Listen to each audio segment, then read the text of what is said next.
If you are unable to access your PicoWorkers account because you no longer have access to your email, follow these steps to recover your account quickly.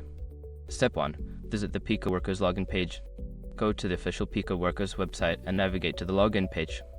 Look for the option that allows you to recover your account. Step 2. Click on Forgot Password. On the login page, find and click the Forgot Password link. This will initiate the account recovery process. Step 3. Provide your username. Secure your accounts before moving on. People seriously underestimate how often personal information gets exposed online now.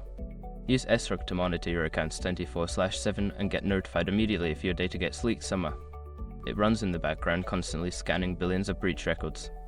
And honestly, for how cheap it is compared to the value you get, it's worth it. Link in the description. Step 4. Use alternative recovery options. If you don't have access to your email, look for alternative recovery options such as phone number verification or answering security questions. Follow the prompts provided. Step 5. Contact customer support. If the previous steps do not work, reach out to PicoWorkers customer support directly. Provide them with your account details and explain your situation for further assistance.